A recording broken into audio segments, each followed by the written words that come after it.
to my quad focused leg workout. This week we're going to do something a little bit similar, and I'm going to show you guys the part 2 of the second leg day that I have, because I split my leg days up into 2 days. Wednesday being the quad focused leg day, Saturday being the hamstring and glute focused leg day. I'm going to show you guys the hamstring and glute focused leg day that we're going to be doing today. Very similar to the first one, so if you guys haven't watched the first one, there's a link right up there for you guys to go watch it. But without any further ado, let's get into the workout. All right, so this is going to be very similar to last week's quad workout. So like I said, if you guys want a more detailed overview and explanation for the warm-up, you can watch last week's video. But we're on the Stairmaster for 2.5 minutes just to warm up the legs, get the blood flow into it, and just get my heart rate up and just overall warmed up for the workout for today. And just like last week, I also turn around and force the steps down slowly with each and every step that I'm doing on this, just to help activate my quads more and making sure that I'm protecting my knees. I didn't explain it last week very well, but this is just I find that if I don't do this, my knee just has some weird issues, and I feel like my knee's in awkward places and it's a little bit painful. If I don't do this, I get some weird activation and my muscles just feel off when I'm squatting when I don't do this. So I do this every single day, and it helps just to activate the right muscles for squatting. And just like last week, the pictures that I showed you guys from the Instagram account, just warming up with some torso raises, warming up my spine, opening up my hips, and just different things like that before I move into the squat. This right here, I'm doing a dead hang, and this is to decompress my back. I didn't do this last week, or I didn't show it last week, but this is really good for decompressing your spine, because when you're squatting and doing a bunch of other movements, your spine really becomes compressed, especially your lower back. So I just dead hang and let my weight pull me down, and it decompresses my spine, and it's really, really good. And just like last week, I warm up with the squat. The squat is one of my favorite exercises. It's one of the first things I do for both of my leg days.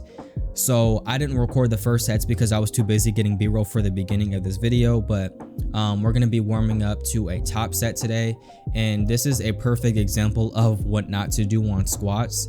My ego was getting a little bit too big, and I was getting frustrated, and I was trying to force myself to go lower, which is never a good thing. This is how you injure yourself.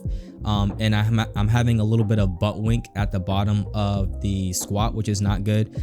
Butt wink is just basically where your spine rounds at the bottom. And it's not necessarily the best thing. Pretty much want to stray away from it. So you can see in the second set right here that I'm having a lot of butt wink, which is not good. So don't let the ego get the best of you. Just go to parallel. Make sure your hips are open, your knees aren't caving in, and your glutes are strong and supporting you. You're bracing when you're going down, and you should be able to squat a lot better than this. This is a perfect example of what not to do. So the next exercise is Romanian deadlifts with a dumbbell. The best cue that I can give you for this is to pretend that you have a rope around your waist and someone is pulling you away. And that's the best cue. You don't want to squat and bend your knees. You want to be hinging at your hips, meaning that you're just bending over. Your knees aren't moving or anything like that. You're keeping your chest up and you're just hinging and bending over. The best cue I can also give you is to pretend like you're trying to close the door with your butt, like you're trying to bump your car door closed or bump a door in your house closed. That's the best cue I can give you. You're not trying to squat down and touch your toes. You're bending down and letting your hamstrings slowly stretch and then contracting them at the top of the lift. And you should feel a really, really deep stretch in your hamstrings as well as your glutes. You want to control the weight down on the eccentric, and then really bring it up for the concentric, controlling each and every single rep like you see me doing here. I don't do these perfectly, but I really like doing these because when I get that 1 or 2 reps that I know just feels really good, it's really satisfying. So I want to control the weight. Whatever cue works for you, pretending like you're bumping a car door closed or pretending like there's a rope around your waist and someone is pulling you. Whatever cue works for you, you want to be making sure that you are hinging and not squatting down and bending your knees to touch your toes as you let the weight slowly go down your legs. And I usually do these for around 3 to 4 sets for around 12 reps, and it depends on which exercise I do before this. So the next exercise, or the exercise that I do sometimes before the Romanian deadlifts, are lying leg curls. And for this one, the absolute best thing I can tell you to do is drive your hips into the pad every single time that you come up for the concentric.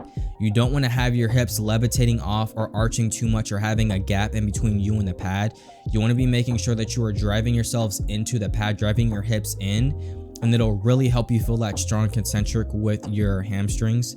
That is the best cue I can give you. And I usually do this for around 3 to 4 sets. Like I said, if someone's on this machine, I'll do Romanian deadlifts first. If someone isn't, I'll do 4 sets of this and then go to Romanian deadlifts. But this is one of my favorite machines. You can get a really good contraction with this if you're driving your hips in and controlling the eccentric on this. This is one of my favorite hamstring exercises. Now, the last exercise that I do, and this is one of my favorite exercises to do as a finisher if I'm not too tired, and that is seated leg curls. So for this, the biggest thing I can tell you is to make sure that your knees are bending right at the joint of the machine. If you have it too far and it's past your knees or too far in front of your knees, it's just gonna feel really awkward, and I have to adjust myself just to make sure that I'm having my butt flat, my spine is flat against the bench, and my butt is seated, I'm not coming off, and I'm using my arms to make sure that I'm pushing myself down and controlling the eccentric as it comes up. This is one of my favorite exercises as a finisher, or you can even do it instead of lying leg curls depending on what machines you have, but this is one of my favorite exercises to do as a finisher. And if I do end up doing this at the end of the hamstring workout, it's around 2 sets for around 12 reps. And just to finish off the legs, we have the same exercise as we did last week for a finisher, which is calf raises. So like I said last week, don't do a bunch of weight on this. Don't do like 8 reps. You want to be getting 15 reps for around 4 sets of these. And the reason why I say that is because your calves can endure a lot of stress because you literally walk on them and use them to stabilize your walking and stuff like that. So they're ready for a lot of stress. So you can literally work out calves every single day and you should be fine. I don't know anyone who's had sore calves. Like, you can really give a beating to them. So controlling the concentric, controlling the eccentric. I'm doing around 120 pounds, and I'm trying to do these for as many reps as possible, which ends up being around 12 to 15. And that's how hard you really want to be pushing yourselves for these. Don't do a bunch of weight and bounce the weight up and down and stuff like that. Control the weight as slowly as possible on the eccentric and all the concentric. Like I preach for every single exercise, control the weights, and I guarantee you will start seeing results in your calves. And that is pretty much it for the ham and glute focused leg day. All right, guys, so that's gonna be a wrap on today's video. I'm gonna keep it a stack and a half with you guys. Today was not a good day, like just straight up, like my squat was not there. This whole week, my squats have just been really terrible. Like, I couldn't get in the hole. The weight just felt really heavy. My hips were just not freaking unlocking. Like, I just felt, it's very frustrating, honestly. I'm not even kidding. Like, this sounds like very exaggerated, but after the squat session, or after the squat portion of the workout at the very beginning, I literally just wanted to go home. Like, it's very frustrating to not be able to execute the way you want to. And I take the gym very seriously, so it actually is very frustrating. Like, I can't convey it enough, but like, I'm kind of pissed off right now. So anyway, I'm done with the workout. I'm gonna go home and just chill for the day. But hopefully you guys enjoyed today's video. I hate to end it on a bad note, but hopefully you guys enjoyed today's video. If you guys have anything that you guys want me to cover, have any questions, have me, want to cover something in a video, can't even talk. Do it with a comment down below, and I will try to get back to it. I mean, I'm gonna get back to it, but if you guys liked the video, make sure you click the like button to turn it blue, and I will see you guys in the next video.